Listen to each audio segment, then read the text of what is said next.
Unang araw, Luzon, Visayas at Mindanao, sa aking mga subscribers, sa aking mga viewers. Dahil hindi pa ako nakapunta doon sa aking hukay mga ka-TH, dahil sa ulan at saka yung minute naman ay na-disgrasya yung tatay ko, so talagang hindi ako nakapag-hukay sa aking hukay doon mga ka-TH. So ngayon mga ka-TH,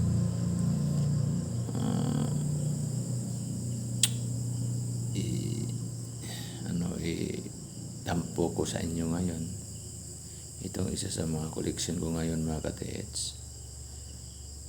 na parang pitsil, para siyang lalagyan ng tubig mga ka-TH. Pitsil na yari sa brass or bronze, mayupi pa mga ka-TH. So yupi, so ito ay yari ng bronze mga ka-TH, pero na pagkamalan ito mga ka-TH na gold dahil nahukay daw nila ito doon sa gilid ng dagat. Napagkamalan nila na gold, kaya nga mayroon itong defect dito, may sira ito mga ka-TH. Hindi naman sira, talagang sinadya, nilagari nila para matest kung gold ba o hindi. So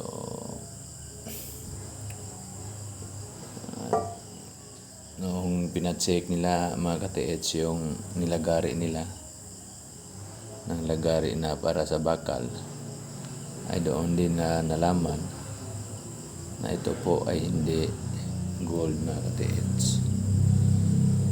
Simple lang ito na yari sa brass or bronze, kasi dilaw-dilaw siya mga ka-TH.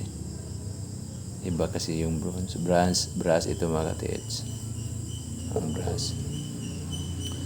So kung tingnan mo yung ano niya mga ka-TH, yung style sa paggagawa, talagang kita mo ang mga marking ng kikil mga ka-TH. Mano-mano itong ginawa mga ka-TH. Ito talagang ginamitan ng kikil mga ka-TH. At yung pagsulda ay okay naman yung pagsulda, pero hindi maganda kasi may butas dito sa itaas. Okay naman, pero kung tingnan nyo yung hawakan niya ay tabingi, wala, hindi na align, tabingi siya mga ka-TH. Dapat dito yan ganyan ahon, pero nangyari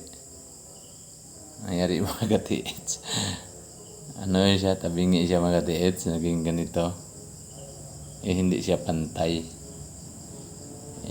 Tingnan nyo, hindi siya pantay, dapat dito lang yan, dito. Kita naman mga ka-TH na tabingi siya kasi mano-mano itong ginawa noon. So yan ang kalagahan ng materialis na ginamit lang mga ka-TH. Kasi pag ginamitan ito ng yung baka lang, wala na ito, puro kalawang na ito mga ka-TH. Dahil brass ito at hindi dapuan ng kalawang, so talagang naglalaway ang kalawang nito mga ka-TH. Hindi sila makadapo dahil sa brass ang ginamit nila na materials. So tingnan nyo mga ka-TH yung parang bunganga, talagang may marka ng kikil mga ka-TH. Yung ilalim niya ay medyo makinis.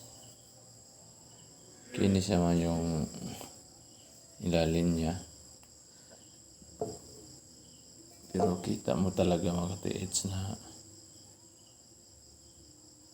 Ginamitan siya ng kikil mga katiits.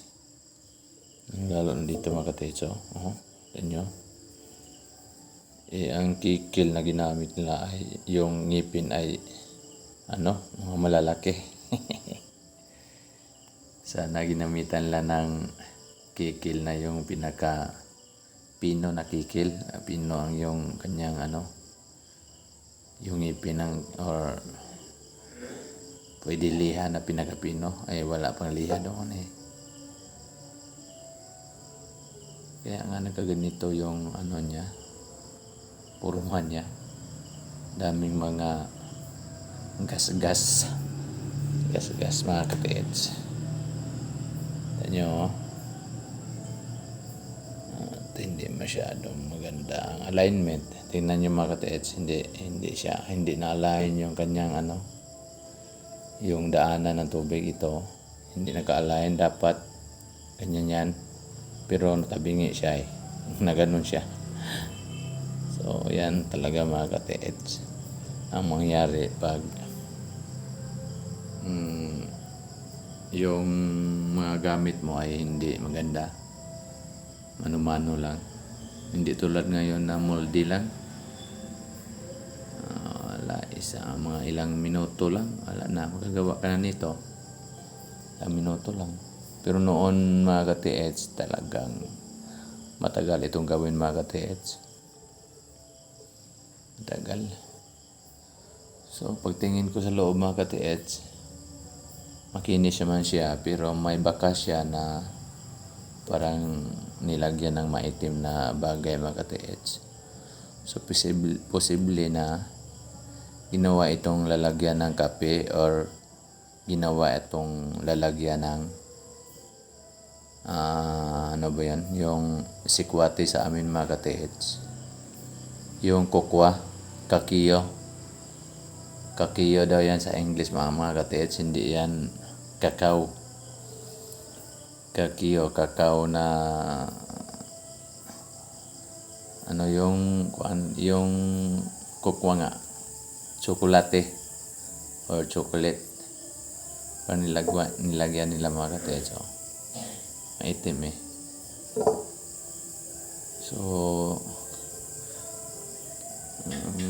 ako mga katiits, maswerte ako mga katiits na mayroon pumunta sa bahay at pinagbili ito sa akin. Nabili ko nga ito mga katiits sa halagang 1K mga katiits. Marami na rin yung nagasta ko sa aking pagkukulik mga katiits. Kasi yung mga pera, mayroon pa ako maraming pera dito mga coin mga katiits, at saka yung mga pera na papel, matagal na rin. Ipapakita ko yun sa inyo mga katiits. So ganyan talaga mga katiits, pag mangulikta ka ay gagastos ka talaga. Pero yung balik naman ito mga katiits ay maunawaan mo kung anong mayroon sila noon, anong buhay mayroon sila noon, at ano ang mga bagay na ginamit nila bilang lalagyan ng tubig.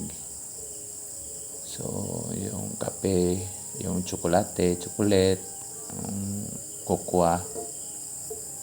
So malaman natin dahil sa mga bagay na ito mga katiits, mga antik na ito. Kaya nga maituturing ko ito na treasure na rin ito sa akin.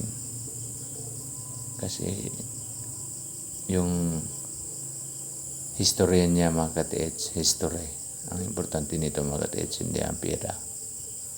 So sana nakatulong ako sa inyo mga katiits sa pagpakita ko sa inyo ng mga antigong mga bagay na posibleng ginagamit or ginamit ng ating mga ninuno noon. So hanggang dito lang mga katiits. Huwag natin kalimutan ating sarili mga katiits. Kumain tayo ng mabuti dahil ang tunay na kayamanan ay ating kalusugan. Salamat po.